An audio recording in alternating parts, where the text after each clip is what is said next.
Hey, how's everyone? This is Mr. Walker, English teacher and on-ramps instructor. I hope you're all doing great and you're happy and healthy as we navigate this virtual learning environment during the pandemic. I know this hasn't been easy, not just for the students, but for teachers too. A lot of what we learned this year has been on the fly, but I think we've all settled into a groove and figured out a way to make things work. Personally, I'm very proud of what my students have accomplished this year. I know my colleagues at Sunset feel the same about their classrooms. Today, we're going to kick off our Black History program, and I'm excited to provide the introduction. The theme this year is Black family. When it comes to family, I'm sure you all have your own definitions of what that word means. Families can be big or small. In some cases, you don't even have to be related to the people you call family. As long as there is love, comfort, and understanding, the people you're closely associated with can be considered your family.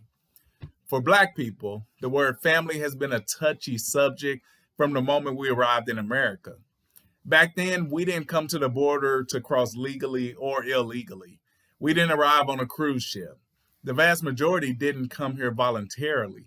They were stolen from their native land, shackled, and squeezed into a slave ship where they were packed tight like sardines. Many of them died along the way.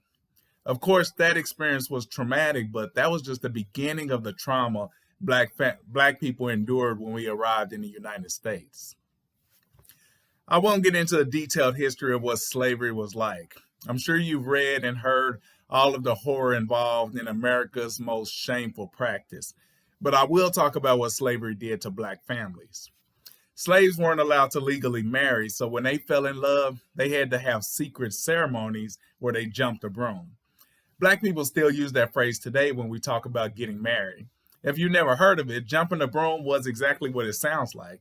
The couple would put a broom on the floor, hold hands, and jump over it together at the end of the ceremony, and that would signify their bond. In the eyes of the slaves on a plantation, they were now a married couple, but they had to keep it secret. The slave masters were known to use things like this against the slaves if they found out. If a slave was not doing what the slave master wanted, they would threaten to sell their husband or wife to a different plantation. When the slaves had children, they would sell them too. America has a long history of destroying Black families. Could you imagine making it all the way through slavery, which was terrifying enough, and once you're free, you don't know where your wife is, or your children, or your aunt, uncle, or even your parents? But the Black family has endured. We survived slavery, we survived Jim Crow, and even today, the Black family is embroiled in a mass incarceration battle that was kicked off by the war on drugs. Black families continue to be decimated when we lose our fathers, sons, and daughters to the prison system. But survival has always been the most enduring trait of the Black family. The Black family is not only surviving, but we're thriving. When you think about Black history, there are a lot of important names of people you'll hear about.